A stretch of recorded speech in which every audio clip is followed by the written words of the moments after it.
Good evening and welcome to the Business Day. I'm Andrea Chisholm.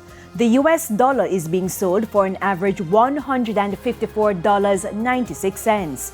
$115.41 is the going rate for the Canadian dollar. The average selling rate for the pound is $187.72, while the euro is going for $168.28. The JSE index lost 106 points today, while the junior market index declined by less than a point. Among the winners, Jamaica Public Service 7%, Sterling Investments, Berger Paints Jamaica, Sagicor Select Funds Manufacturing and Distribution, and Main Event Entertainment Group. Decliners include First Rock Real Estate Investments US dollar shares, Limnas and Bards, Edufocal, JMMB Group 7.25% VRCR preference shares, and Mayberry Jamaican Equities.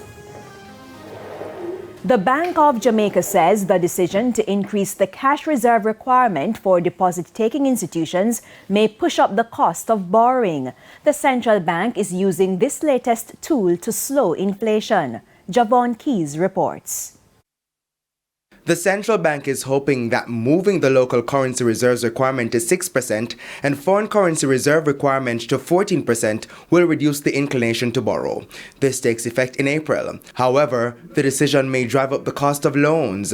BOJ Governor Richard Balls says, however, there is no guarantee that the financial institutions will increase rates. It may cause lending rates to rise, and I think each bank will judge that for themselves.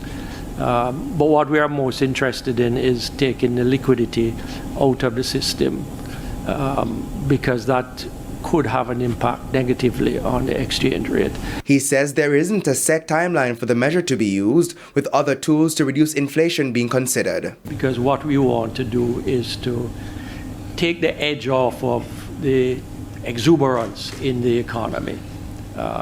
If you watch what the Fed is doing in the United States, it's a similar thing.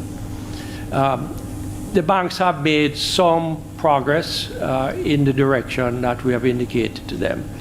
Deposit rates have come up, I believe, by about 59 basis points, but that is still minimal.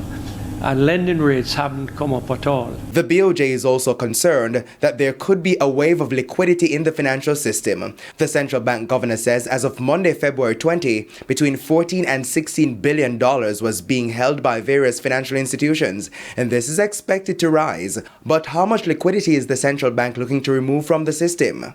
The 1 percentage point increase in the CRR is projected to absorb on the J-dollar side about $10 billion. In terms of future adjustments in the CRR, the MPC's decisions are always going to be based on the available data. The projections are subject to uncertainty. The US dollar cash reserve requirement was also adjusted upwards because the central bank intends to preserve the differential between the J-dollar CRR and the US dollar CRR. And that adjustment is going to absorb about 44 to 45 million US dollars from the system.